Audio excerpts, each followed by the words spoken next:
Good morning, Bruce. How are you? Well, I'm delighted to be with you this morning, Jane. I'm Jane Hamsher. I'm from Firedoglake.com. We're on Blogging Heads TV, and it's my pleasure to be here with Bruce Fein this morning.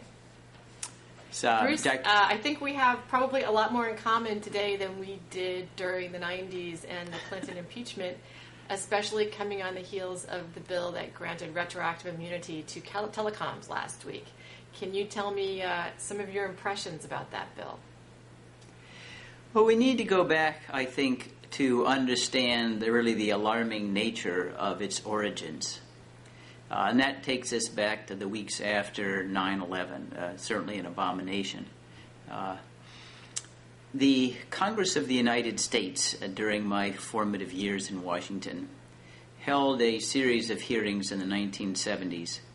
They were popularly called the Church Committee hearings, the Church Commission, after Senator Frank Church, although there were companion hearings in the House led by Otis Pike that were not so organized. And the reason for the hearings was that the country had experienced some 4 decades of unchecked presidential power to spy, to gather foreign intelligence. That unchecked power had been abused. There were illegal mail openings, illegal seizures of international telegrams. There was the misuse of the National Security Agency for law enforcement purposes. There was spying on war protesters, people like John Lennon, who are thought to be national security dangers, by presidents who were insistent on attempting to find some foreign funding for anyone who protested the Vietnam War. But these didn't exhaust the amount of violations that had occurred when the government operated in secrecy under a national security banner. And the Church Committee hearings exposed the wrongdoing. The publicity did not harm the national security of the United States, although at the time the president, then Gerald Ford, and many of his supporters in Congress claimed that the sky would fall if we actually looked into our intelligence services. Some of the more dramatic moments concerned the clear plots to assassinate foreign leaders that were known by presidents of the United States. Many of them had as their target Fidel Castro, and these were operated at the initiative of then Attorney General Bobby Kennedy under the name Operation Mongoose. In any event, the Congress then responded to this rather alarming history of unchecked spying with the Foreign Intelligence Surveillance Act of 1978. And the act was a simple act. It was very modest indeed. The vast majority of foreign intelligence is gathered by targeting foreigners abroad, and they do not have any protections under the United States Constitution. And that kind of intelligence gathering was generally left undisturbed by the so-called FISA law. But the FISA law did protect American citizens on American soil from warrantless electronic surveillance or burglaries, something that probably is required by the Fourth Amendment to some degree in any event. But the regulation was, I say, rather modest. The Congress didn't say the president can't spy on Americans if they're thought to be agents of a foreign power or implicated in terrorism. It simply said you need to go to a judge, an independent magistrate, and show why there's probable cause to believe the American is implicated in this kind of wrongdoing or espionage. The standard was a low standard, indeed, in the history of FISA until the president chose to flout it after 9/11. There had been approximately 20,000 applications. Maybe 3 or 4 had been denied. And since the FISA law was initially enacted in 1978, no president ever complained that it was crippling his ability to gather foreign intelligence, not one.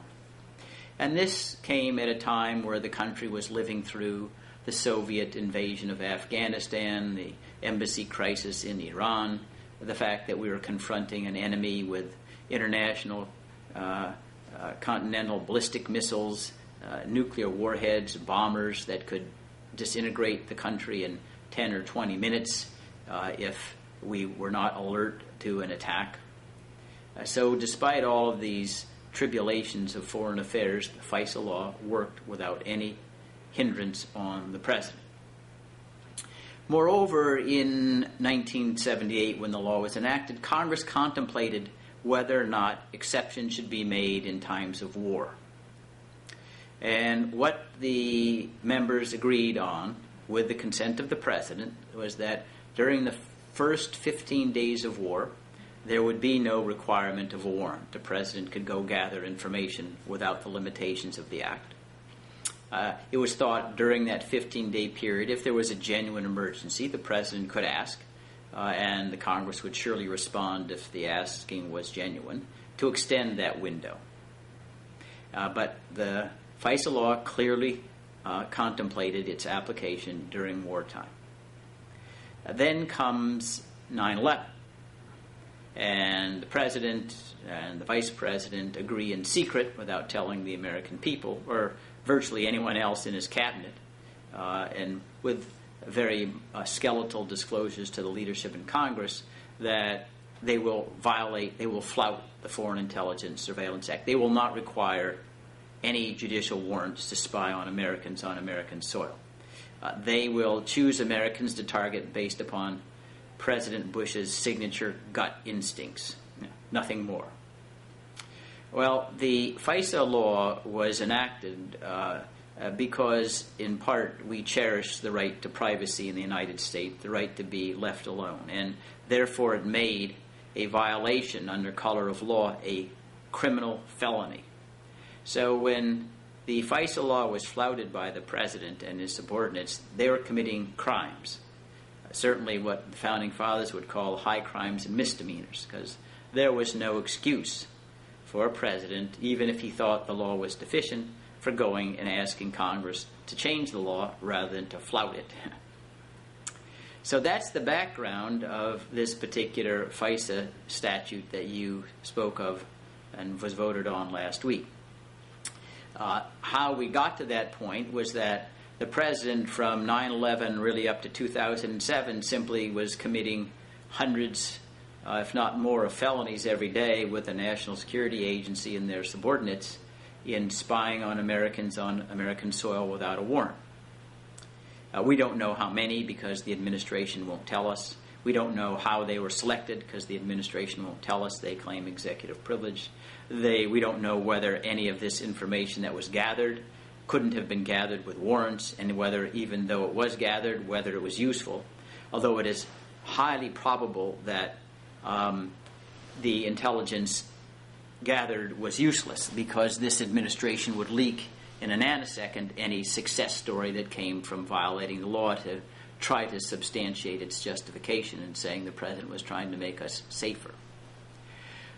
Finally, in 2007, after the American people in Congress first learned of the program in December 2005 through a leak to the New York Times, and I want to stop here for a moment. Remember, if the President has his way, we couldn't even have this conversation now, because no one would ever have discovered that he was violating the law and flouting political accountability by doing this all in secret. But we did, through a leak to the New York Times, acting really as a surrogate Congress for oversight, learn of the program, and there were hearings the following year about what its justification was and what was the reason why Congress was circumvented. I testified at several of those hearings. When it became clear that the legal argument justifying the spying was decrepit at best and frivolous at worst, the administration then capitulated in January of 2007 and said, aha, now we found a way to work with warrants under FISA to spy on Americans on American soil. We no longer will act unilaterally. And this particular effort to return to the FISA law had various permutations, which I don't need to detail, but one of the first was the Protect America Act, passed in August of 2007, that by and large eviscerated the Fourth Amendment and the right to privacy. Its key component enabled the President to obtain what you might call group warrants. That is, if the President came up with a formula presented to a FISA judge saying, we think that overall if we spy on these people, it's not irrational to think that they're abroad, they're not in the United States, then we don't need any warrant, we don't need any probable cause to believe they're implicated in terrorism. But that act had a 6-month expiration date on it. And when the 6 months expired, Congress initially balked at extending it. It was said at the time that the failure to act would cause American deaths, was endangering the national security, and those claims and alarms had the same accuracy as President Bush's fables about weapons of mass destruction and collusion between Saddam Hussein and Al-Qaeda in Iraq. Nothing happened. But the election year and the rather timid and effete Democrats in Congress caused them to move forward to try to recraft some kind of statute that would give basic statutory underpinning to the president's desire to spy without any warrants, without any genuine restraints. And that culminated in a vote by the House and then most recently by the U.S. Senate a week or so ago. The Senate joined by Senator Barack Obama to pass a law that, for all intents and purposes, enables the president, by proclaiming a national emergency, to spy on anyone who is a non-American who he says is abroad without any warrants, without any real oversight whatsoever.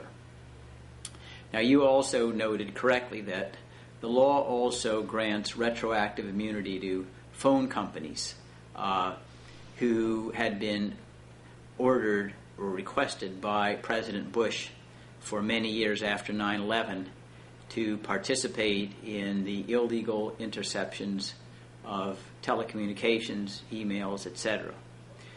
The phone companies had been confronting a barrage of civil lawsuits claiming violations of statutes and the Constitution and seeking damages. The litigation was stalled over defenses based upon the state secrets privilege. But to me, what was more appalling than the particular vote here and the dispute over immunity for private phone companies who, whatever else, were following the orders of government officials was that there was virtually no suggestion by any member of Congress that the chief culprits, including the chief culprit, President Bush, he's the one who ordered the violations, and he was the one who was violating the criminal prohibition of FISA. Why we shouldn't be seeking criminal prosecution against the government officials rather than letting these private phone companies be the scapegoats for criminal wrongdoing at the highest levels of government. It does seem, to me anyway, rather nauseating to see private citizens being held to account under one set of standards while the government officials who committed crimes in ordering the private citizens to act get off scot-free. But in any event, that's the background and where we are now with the new act. Of course, it has not generated any effort to hold President Bush, Vice President Cheney, and all their high-level spy agencies criminally accountable for having violated FISA for 6 years prior to any conceivable statutory foundation. Well, it's interesting to me that you use the word crime and talk about their lawbreaking. Because yesterday, Cass Sunstein, who advises Senator Obama on these issues, said that in an interview with Glenn Greenwald on Democracy Now! That he believes that the Bush administration is simply acting under a different interpretation of the law, that they are looking at the same laws and what they're doing is not necessarily illegal, but they're looking at them and interpreting them in a different way, and that to prosecute them in this fashion would be the criminalization of politics. And I wanted to know how you would respond to that claim. Well, I would characterize Cass Sunstein, who's I respect. I know him out at Chicago. He taught my son once some law. That, with regard to that observation, it's nonsense on stilts is basically what he said. It's like saying when President Nixon said, if the president does it, it's legal. That, well, he just had one view of the Constitution, and those who subscribed to what the Constitution said had a different view, and you gave equal weight or respect to each side. and most people, and that was true when I was there at the Nixon impeachment and helped push it forward, thought that Nixon was deluded into thinking, well, if the president says it's legal to burglarize the office of Daniel Ellsberg, psychiatrist, well, then it's legal. Well, how can that be? There's a Fourth Amendment there. And we have a Constitution based upon a Declaration of Independence that we all have unalienable rights to life, liberty, and the pursuit of happiness. Now, unalienable means the president can't take them away at his whim.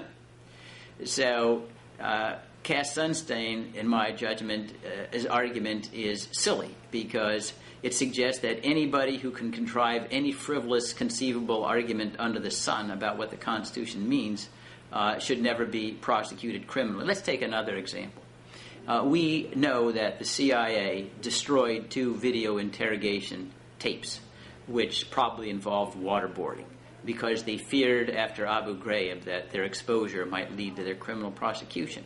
Well, as it say, well, some people might think that's an obstruction of justice, but others think, hey, this is just the routine way in order to protect intelligence sources and methods, and both of them have equal respect. And if you prosecute somebody for destroying, the tapes, what if Nixon destroyed the White House tapes as well in Watergate? You say, well, he was just doing protecting intelligence sources and methods. It wasn't obstructing justice, and therefore to prosecute him would be politics rather than prosecuting crime. It's certainly true that there are instances in which it's a matter of degree, and you might debate whether something is criminal or not. But these are not even close questions. That what has been done is a criminal violation of the law, and indeed, if it were true that the president believed he had constitutional authority to run roughshod over FISA, why then did he ever come back to Congress and ask for a statute authorizing what he had been doing in violation of law for more than 5 years? So I just beg to differ very, very strongly with Cass Sunstein. I think it's a ridiculous argument and would be the equivalent of authorizing a monarchical presidency. Well, Sunstein also said that he thought it was very important that any kind of investigation into the crimes that may have happened with regard to warrantless wiretapping be conducted in a bipartisan fashion, and that it was Congress's responsibility to do this. Do you think that they show any inclination to do this after what happened last week? Well, see, this is another example where I think Cass Sunstein is, either he's been like Rip Van Winkle or otherwise. I've been involved in attempts by Congress to investigate what happened with the warrantless surveillance program. Well, what does the executive branch do? Executive privilege. We won't tell you. We can't tell you this. This is secret. Intelligence sources and methods. How can Congress investigate when the president stonewalls? Remember, one of the articles... That's why everybody was so concerned about telecom immunity being given in civil trials, because that looked like the only avenue that we were ever going to have to find out what happened. That's why. That was just because the Congress was too effete and gutless to go after the real culprits, which is the president. You can don't mince your words here. I mean, what do you really think? Yeah, what do I really think? And this is because I've spent my entire life involved in separation of powers issues and holding presidents to the rule of law. My baptism in Washington when I was young was Watergate. And I was proud to be an American when I saw Richard Nixon leave. We don't have kings. We don't have kings and vassals and serfs in this country. And that's the attitude, that's the death knell of democracy. Why isn't Congress going after the president? President Nixon was impeached by the House Judiciary Committee in part because he refused to respond to information. Well, that's what should happen here. As soon as the president said, sorry, we're going to keep what happened in violation of FISA secret, fine. We impeach you, you're out of office. Then we'll criminally prosecute you because then you will not have any immunity. You said something once in an interview with Bill Moyers that it is not an option not to impeach this president. That Congress doesn't have the option to make a political play here and say, well, the Democrats are controlling Congress. We don't want to jeopardize our election chances in the fall. That's a very simple, and that's a very simple proposition to defend. Every member of Congress under Article 6 of the Constitution takes an oath to uphold and defend the Constitution. No parts can be whited out. So Article 2, Section 4 says the President, the Vice President, and other officers of the United States shall be subject to impeachment and removal from office for high crimes and misdemeanors. That's it. You can't just ignore it. Nancy Pelosi says, sorry, I'm going to white out that article no more than they could white out the First Amendment. Now, it may be true that there isn't any judicial remedy for a member who violates his oath to impeach someone who's committed impeachable offenses. But that's not a moral justification, just saying practically they may get away with it like a bad man who evades the law.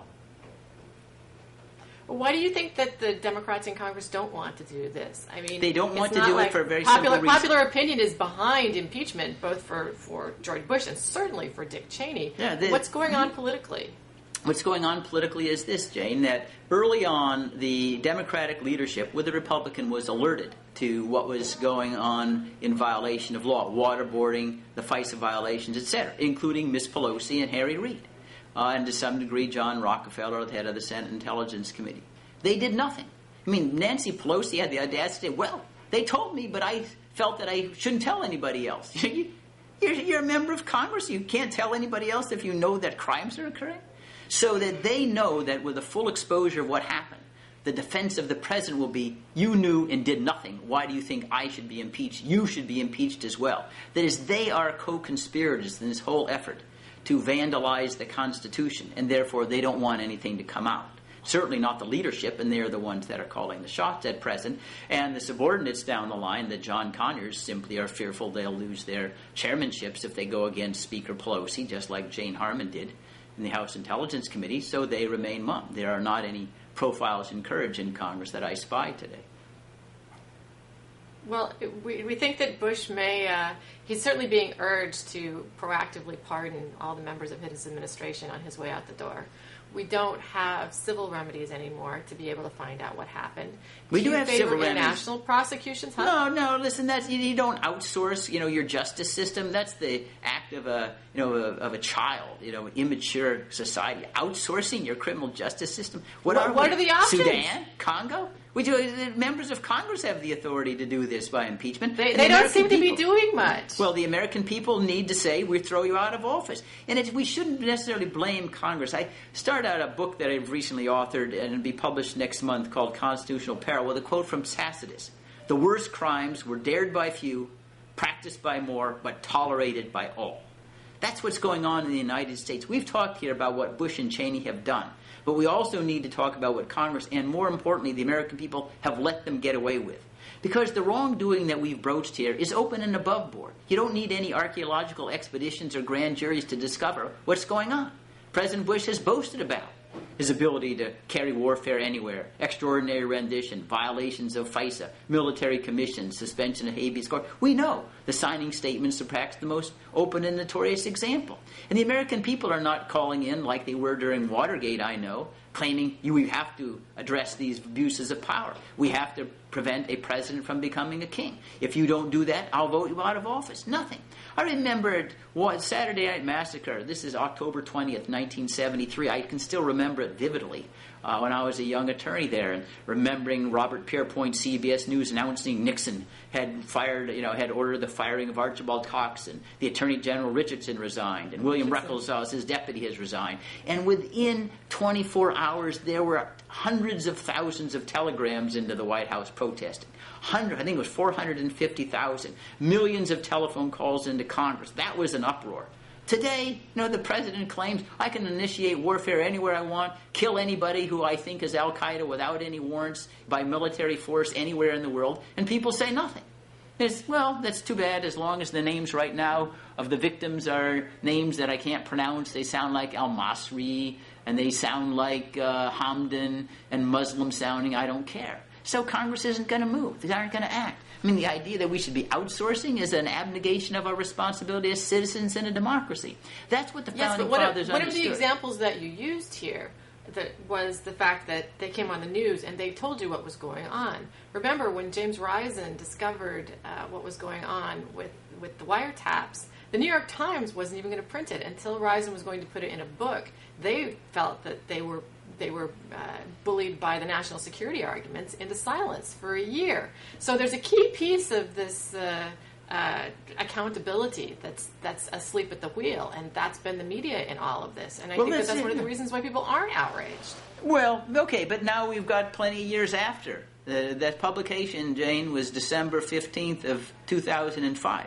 we're now approaching but 3 years years afterwards. But people, as you say, still believe that it's someone with a foreign-sounding name that's having this happen to. And as we saw in the Church Commission, do we really believe that this administration never abused those powers? The administration that has politicized absolutely every department has never used those powers for purposes that other than the ones that they were granted for. I mean, I don't think people are coming to terms with that fact, but it's a distinct possibility at the very least.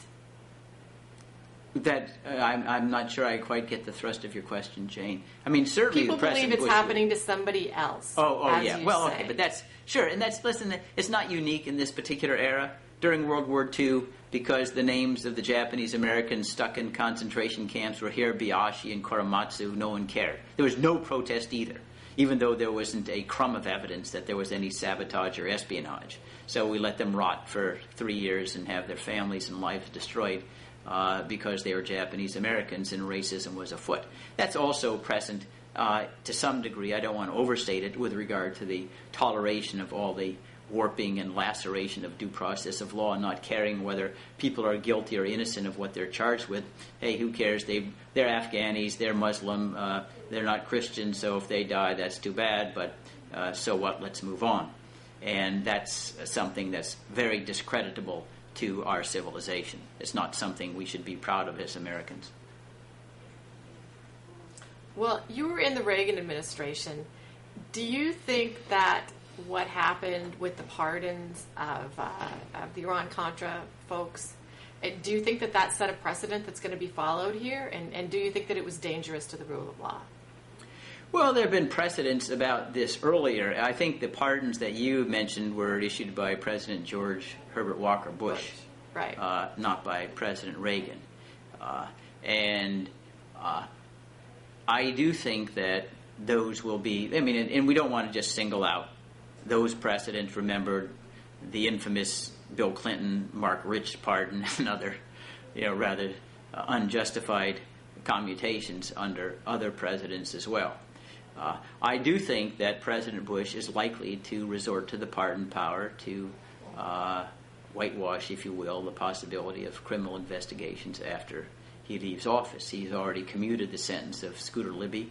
He probably finished that with a pardon afterwards. I don't think President Bush has any idea what the Constitution is about. I don't think he cares. And he'll just say, well, there's going to be a vendetta against what I did to save you American people from, and I have to protect my loyal subordinates, and here are the pardons. Now, that's more likely if Obama is elected than McCain, because he would be more suspicious, if you will, more fearful that a Democratic administration in the White House would pursue his administration more vigorously than John McCain, who might be completely beholden to the president. So it's conceivable he would desist from the pardons if McCain won decisively, and he's gotten tacit promises from McCain that he would not initiate any criminal investigations. Do you think that we're at war in a constitutional sense against international terrorism? And in fact, that's the primary fuel for, say, the vandalizing the Constitution has been the acceptance without any debate after 9/11 that we were at war. I mean, war doesn't have a specific definition in the Constitution, but it has earmarks that we customarily associate with a level of danger, fighting an enemy that has the power to tax, the power to conscript, that has a big, substantial economic base to continue warfare, that justifies that resort to military law and military rule that's so contrary to our basic fundamental freedoms, including, the right to due process and the right to privacy, the right to have a fair trial before an independent magistrate, etc. Now, after 9/11, the president simply announced that we are at permanent war with international terrorists. Permanent because he said the war will never end until there's no threat of a terrorist incident ever again, and you can't reduce that threat to zero. And the Congress and the American people went along and just nodded. There wasn't ever any debate to say, are we really at war? And Jane, just to give you an example of how, and I think, inflated the danger is, and I don't want to suggest that these aren't abominable characters, just like Timothy McVeigh or the Unabomber and others, Eric Rudolph and the Atlantic Olympic bomber, who are execrable creatures. But that doesn't mean we're at war with them. Since 9/11, there have been approximately 150,000 murders in the United States. The number annually fluctuates over the last 40 years from between 17 and 25,000. But that number, I mean, it's a truly shocking number in aggregate. 150,000. There have been no terrorist incident deaths by international terrorism during that period. Is anyone saying, we have to have war against murder? We have to have the military force used to fight murders. And moreover, we need to suspend habeas corpus. We know that the murder laws don't work because if they did, we wouldn't keep having these murders. And therefore, we should be able to detain people forever if we suspect they're murders. And we should also be able to try them before military commissions and break into their homes and spy on anybody who we think is a potential murderer. Because after all, 150,000 murders is so terrible over these last 7 years. Nobody even raises that as a possibility. And yet, can you imagine if there are 150,000 deaths to terrorist incidents like 9/11, what a state of our law would be? And there would be military rule throughout the United States of America. The true experts famously say, Excuse me? Didn't Madison famously say that no nation could preserve its freedom in the midst of continual warfare? Yeah, Isn't that where warfare. We are? Yeah, James Madison, exactly. He said no nation can have freedom in perpetual warfare. And that's exactly where we are. And we've never had a serious conversation. Why do we think Al-Qaeda puts us at warfare? Aren't they just criminals who we captured and prosecuted? Ramzi Youssef, the 1993 Trade Center bombing, the bombers of the Tanzania and Kenya embassies, USS Cole, Moussaoui himself, one of the 9/11 at least would-be participants, Jose Padilla, an alleged participant in international terrorist activity. All these people prosecuted in the civilian courts. Indeed, Michael Chertoff, who's now the head of the Secretary of Homeland Security, had testified before the Senate Intelligence Committee in 2002 that the federal civil courts are fully equipped to handle terrorism cases with a statute called the Classified Information Procedures Act that enables prosecution to move forward without compromising intelligence sources and methods. And Michael Chertoff is a very, what you would call a hardliner, recognizing that civilian courts are fully adequate to the task of prosecuting international terrorists as criminals, not treating them as warriors.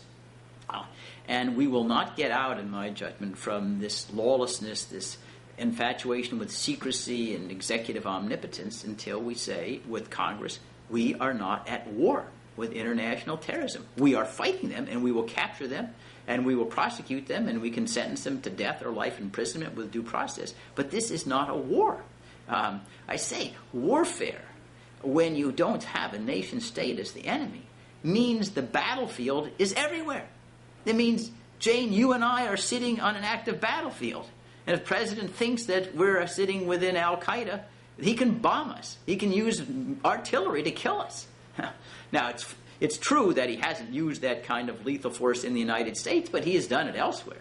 Yemen and other countries abroad, he claims the power to pick out anybody out of a civilian population, say you're Al-Qaeda, I'll kill you, I'll kidnap you, and if I get it wrong, you're collateral damage.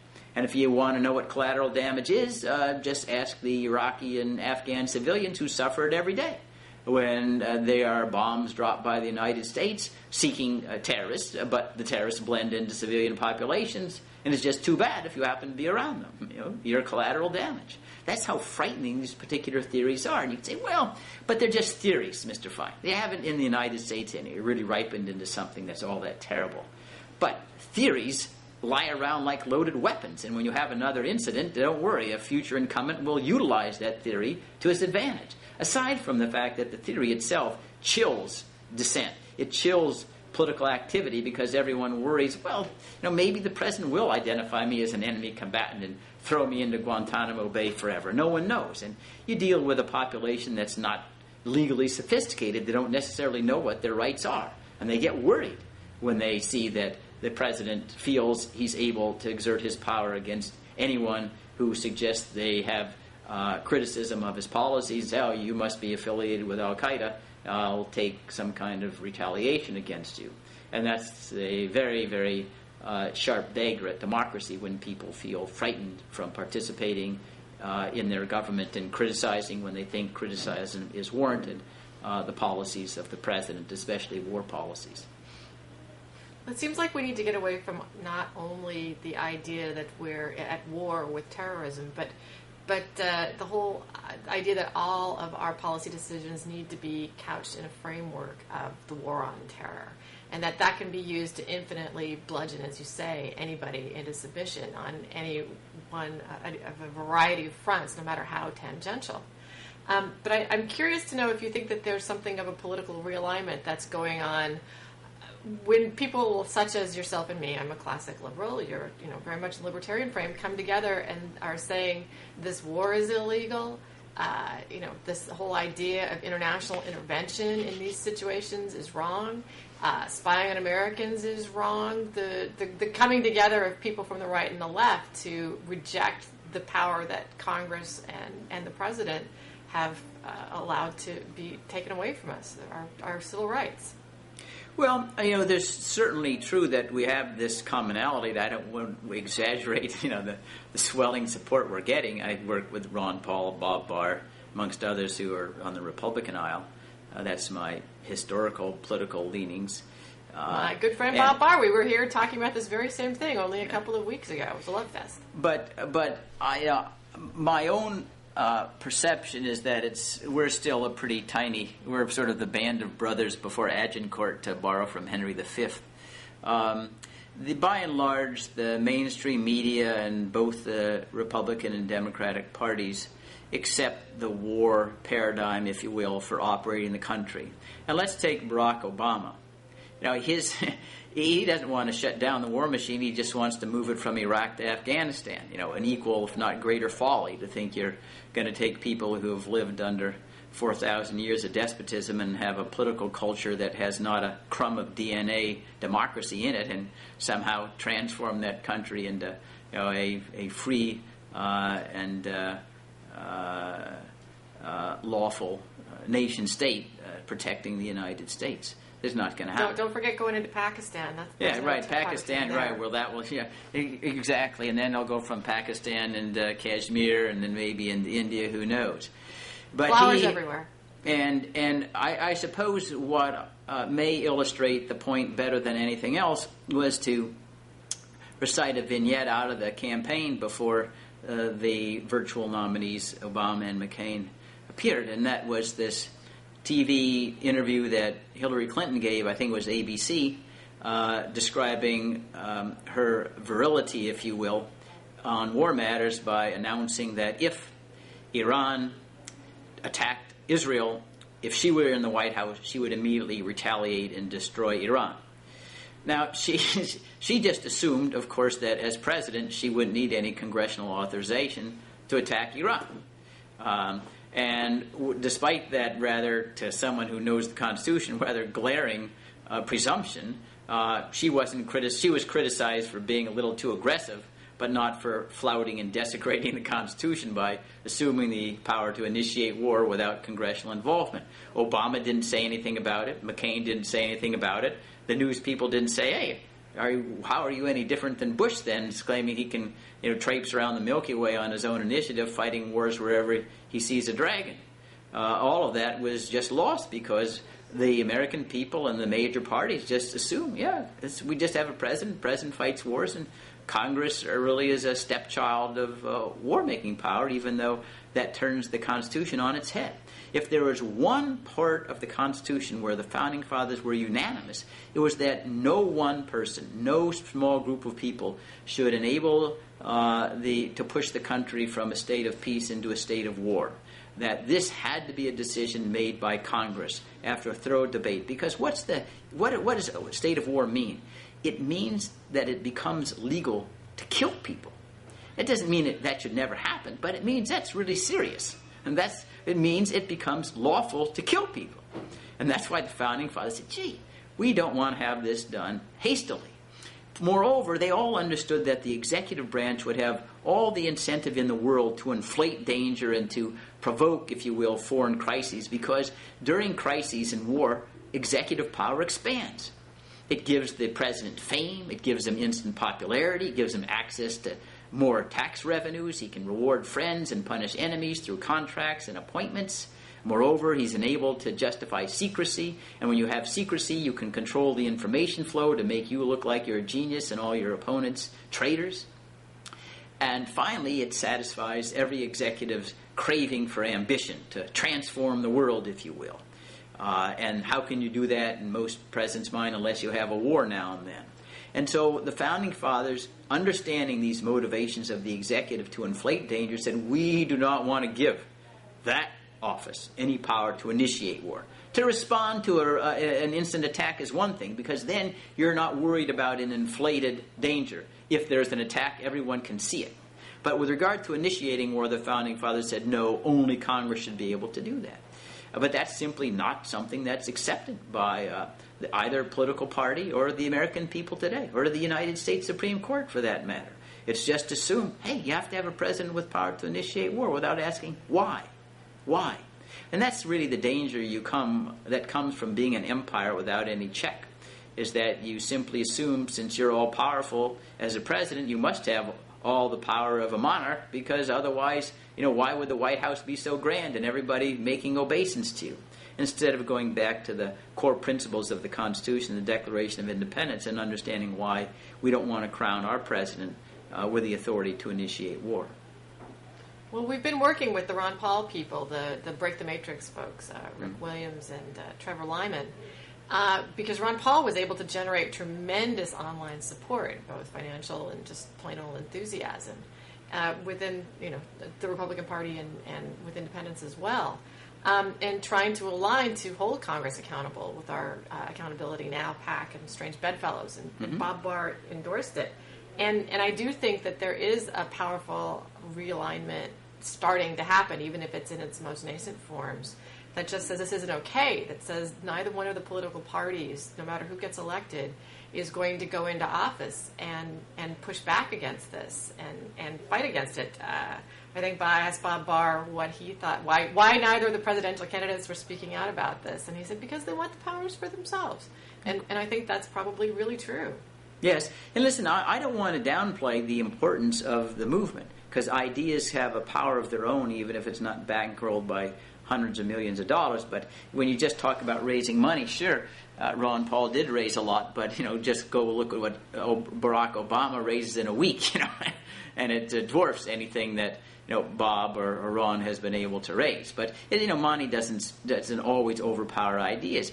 When the anti-slavery movement began in the United States with William Lloyd Garrison in, say, 1831, it didn't have a great swell of support either. It took a long time before slavery ended in 1865.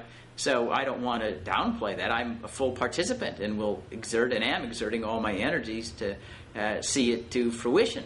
But I don't want to exaggerate and delude myself into assessing what its actual current strength is in terms of numerical support. I do think in terms of ideas, it trumps the other ideas hands down, because the Obamas and the McCains are anti-constitutional. They don't have any idea of what the Declaration of Independence is about, or the Constitution for that matter.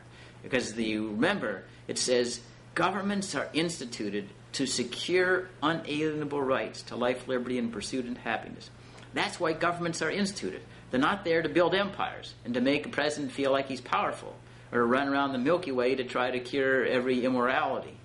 To secure the individual rights. That's the purpose of a government. And when a government becomes destructive of that, the right of the people to overthrow it. That's the founding signature of the United States, makes us different from other countries, and we're losing that understanding. Not just at the top, but throughout the populace as well, because we're so ill-educated and uninspired to try to be more than simply a consumer of pop music and culture and sports and whatever pablum comes over the evening news. Hippies. So I understand you're testifying before Congress this week. On Friday, yes. I'm in fact finishing my testimony today, and it'll be not dissimilar to what we're speaking of at present in terms of showing what is it in regard to? Can you give us a impeachment? It's impeachment. So I'll be addressing the practices of Bush and Cheney. I call them the triumvirate. If we go back to Roman times, that have resulted in what I say is a vandalizing of the Constitution, every bit as much as the barbarians vandalized Rome in 410 A.D. And why it's stunning that the Congress has been so acquiescent in what the president has done. Yeah, are there parts of the Patriot Act that are coming up for reauthorization soon?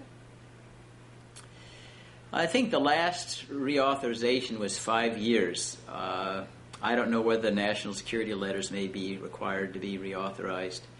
There may be. I worked with Congressman Jerry Nadler to impose real limits on this ability to obtain information without any judicial review for probable cause. And that, I think, might pass the House. I doubt whether it'll go through the Senate. But one of the things that we can never underestimate is the featness of Congress. They are frightened of their shadow, and they still live in a post-9/11 mental framework, which makes them horrified at thinking that the opponent might say you're weak on terrorism because you defend freedom. And the Congress really has failed to stand up and oppose the president on any issue that he really asked for when it comes to national security matters. And as you pointed out, the opening of the program, the FISA vote is one example. But remember, the Spanish Inquisition-like military commissions underway down in Guantanamo, the trial of war criminals, is a result of congressional vote. Democrats and Republicans, the Military Commissions Act of 2006, which gave another underpinning to this travesty of due process in the trial of war crimes. And I haven't seen Congress do anything but flinch when the president yells, "You're weak on terrorism." They say, "All right, we'll do what you want us to do." What would you like to see people do in order to support your testimony this week in support of impeachment? I want them to make it a creed as deep as the National Rifle Association creed of having a litmus test for every member of Congress and every member of the Senate and every candidate for the president.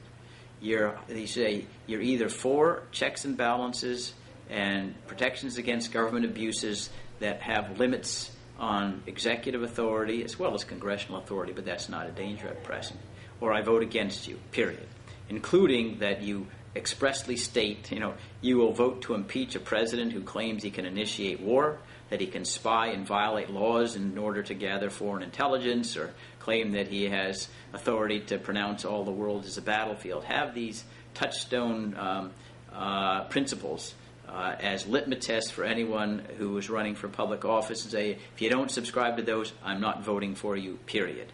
And writing into the members of Congress, that's happened during Watergate. We want you to impeach the president for these high crimes and misdemeanors of the type that I have enumerated here and at greater length in other writings. So George Bush pardons everybody on his way out the door. There's a new president. What would you like to see happen in a new administration in order to be able to look back? And I'm assuming that you're not one of the people who says, let bygones be bygones, let's all look forward. The first thing the president ought to do is announce that we don't have any war against international terrorism, that these are criminals, and we will treat them as criminals, we'll capture them as criminals, and try them, prosecute them, and punish them as criminals. Second thing he should do is say, I don't have any power to detain Americans as enemy combatants. We either charge you with crime or let you alone. A third thing you say, I do not have any power to violate federal laws in gathering foreign intelligence. I can't commit torture. I can't violate FISA. I can't open your mail except in accordance with what Congress has prescribed. Fourth thing he should say is, I'm not going to invoke executive privilege and use secrecy to prevent you from knowing what I'm doing. Absent weapon systems, my government will be transparent, and I'll make certain all my officials come and testify before Congress. There may be need for executive sessions if there's sensitive information, but I will not claim executive privilege and hide from Congress anything. Another thing that he should say is, I do not have authority to engage in extraordinary rendition. I can't go abroad and simply kidnap people, stick them in interrogation chambers, torture them, dump them out without any political or legal recourses, and I won't do that. That is a formula for returning the world to a Hobbesian state of nature and authorizing other foreign governments to kidnap Americans who might be sympathetic to some indigenous forced Chechens in Russia, for instance, or Tibetans in China. And the fifth thing he should say is, I'm shutting down the military commissions on Guantanamo. All those people charged will be moved to the civilian sector for trial consistent with due process. And all the Guantanamo Bay detainees will have a right to habeas corpus, and I'm not detaining even non-citizens as enemy combatants. If I think I have evidence they've committed a crime, I prosecute them. Otherwise, they can go back. And perhaps the most important thing, and we don't have enough time to fully amplify on this idea, is to say the United States of America chief and really cardinal mission is to protect America and make it a more perfect union. We don't need, and it doesn't make us safer to have a military footprint all over the globe. And I will work to eliminate all of our foreign troops abroad. A defense will mean we have a defense against anyone who wants to attack us. If anyone attacks, we will incinerate them. But other than that, we wish other people in the world happiness and freedom, but we're not going to sacrifice our men and women to protect the lives of people who have no loyalty, no tax that pay to the United States. They're not U.S. citizens or involved in any way. We don't go abroad in search of dragons, as John Quincy Adams said in 1826, to project our power abroad. It's that craving for international stature and prestige that's caused the disaster of the Constitution of the United States. And I'd want to see a president say that era is over. I'm a president of modesty. I don't want to leave my footprints in the sand of time based upon fighting wars and attempting to transform the world in our old image. We got enough problems making ourselves a more perfect union, and I'm not going to do something that I don't know how to do, and in any event, it's not up to me to risk men and women's lives for a people who owe no loyalty to the United States. That is what I'd like to see. Now, with regard to the people who are outgoing, I'd want to say the president should announce that he certainly will open criminal investigations if there was wrongdoing in the prior administration. And he's going to make certain that he pledged that he would expect a succeeding administration after his to do the same if his administration committed any wrongdoing. So he's not going to hold his administration up to any more immunity than he would grant the predecessor administration. I hope we get that president. I sure do, but right now I don't see him on the ballot. But you can always write in a candidate, Well, you know what? They're only as good as we make them. So I think it's not going to be like somebody's going to get elected and everybody can go home and not care anymore. I think the work is just beginning. Well, that's right. And what you've observed really is a misunderstanding of what democracy is about, and this idea that you have a plebiscite every 4 years, and after you vote, you go back and shut your eyes. No. Democracy is a day-to-day exercise. It's a task that can never be renounced at any period between elections. The most important work oftentimes is in between elections and influencing what the president does by voicing criticism and claiming you will withhold support or lobbying or whatever. I mean, your duty as a member of a party is to criticize your party if you think it's going wrong, not to shut your eyes and be like a Pavlov dog and cheer simply because it's your party. And we can never believe that an election by itself is the beginning and end, the alpha and omega of a democratic dispensation. Absolutely. Well, it was great to talk with you today, Bruce. I'll look forward to your testimony on Friday. All right. Thank you, Jane. Bye-bye.